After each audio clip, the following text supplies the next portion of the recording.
மகாராஷ்டிர மாநிலம் மும்பையைச் சேர்ந்தவர் அப்துல்லா தொகாடியா. 40 வயதான இவர் தனது மனைவி மற்றும் 2 பெண் குழந்தைகளுடன் பைதோனி பகுதியில் வசித்து வந்துள்ளார். சனிக்கிழமை இரவில் உறவினர்கள் 5 பேர் மற்றும் தனது குடும்பத்தினருடன் வெளியே சென்றுள்ளார். இரவு 10:30 மணியளவில் அனைவரும் பிரியாணி சாப்பிட்டுள்ளனர். இதையடுத்து உறவினர்கள் அவரவர் வீட்டிற்குச் சென்றதும் அப்துல்லா தனது மனைவி மற்றும் மகள்களுடன் திரும்பியுள்ளார்.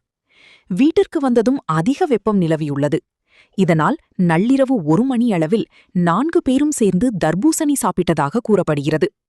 பின்னர் அனைவரும் தூங்கச் சென்ற நிலையில் அதிகாலை 5 மணியளவில் ஒருவர் மாறி ஒருவருக்கு வாந்தி பேதி ஏற்பட்டு மயக்கமடைந்துள்ளனர். உடனே குடும்ப மருத்துவரை அழைத்து முதலுதவி சிகிச்சை பெற்றுள்ளனர். இருந்தபோதும் உடல்நிலையில் முன்னேற்றம் ஏற்படாததால் அருகிலுள்ள தனியார் மருத்துவமனையில் அனுமதிக்கப்பட்டுள்ளனர். ஆனால் ஞாயிற்றுக்கிழமை காலை 10 மணியளவில் 13 வயதான இளைய மகள் ஜைனாப் சிகிச்சை பலனின்றி பரிதாபமாக உயிரிழந்தார். அன்றைய தினமே இரவு 10:30 மணிக்கு அப்துல்லாவும் உயிரிழந்தார். தொடர்ந்து அவரின் மனைவி நஸ்ரீன், 16 வயது மகள் ஆயிஷா ஆகியோர் அடுத்தடுத்து சிகிச்சை பலனின்றி உயிரிழந்தனர். இது தொடர்பாக வழக்கு பதிவு செய்து போலீசார் விசாரணை மேற்கொண்டனர். விசாரணையில் அப்துல்லா குடும்பத்துடன் பிரியாணி சாப்பிட்ட உறவினர்கள் 5 பேரும் நலமுடன் இருப்பது தெரியவந்தது. இதனால் நள்ளிரவில் தர்பூசணி சாப்பிட்ட பின்புதான் அப்துல்லா குடும்பத்தினருக்கு உணவு ஒவ்வாமை ஏற்பட்டதா அல்லது வேறு ஏதேனும் காரணமா என்று போலீசார் விசாரணையை தொடங்கியுள்ளனர்.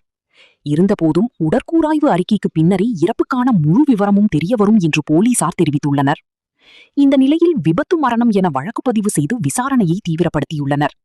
இதற்கிடையில் உறவினர்களுடன் வெளியே சென்று திரும்பியதும் அப்துல்லா குடும்பத்தினர் விபரீத முடிவு ஏதேனும் எடுத்தனரா எனவும் சந்தேகம் எழுந்துள்ளது. அல்லது சதிச்செயல் ஏதேனும் உள்ளதா என்ற கோணத்திலும் விசாரணை நடத்தப்படுகிறது. தர்பூசணி இயற்கை நிறத்தை விட அதிக சிவப்பாக தெரிவதற்காக சில நேரங்களில் எரித்ரோசின் போன்ற வண்ணங்கள் சேர்ப்பதாக குற்றம் சாட்டப்படுகிறது. மேலும் விரைவில் பழுக்க வைப்பதற்காக கால்சியம் கார்பைடு அல்லது ஆக்சிடாசின் போன்ற ரசாயனங்களும் பயன்படுத்தப்படுவதாக புகார்கள் எழுந்தன. இதுபோன்ற ரசாயனம் கலந்த தர்பூசணியை உட்கொண்டால் உடல் உபாதை ஏற்படும் என்று எச்சரிக்கை விடுக்கப்பட்டுள்ளது. இந்த சூழலில் மும்பையில் இரவில் பிரியாணி உட்கொண்ட பின்னர் தர்பூசணி சாப்பிட்ட ஒரே குடும்பத்தைச் சேர்ந்த 4 பேர் மர்மமான முறையில் உயிரிழந்த சம்பவம் அதிர்ச்சியை ஏற்படுத்தியுள்ளது. எனவே போலீசார் விசாரணை முடிவில் மரணத்தில் உள்ள மர்மம் விலகுமா?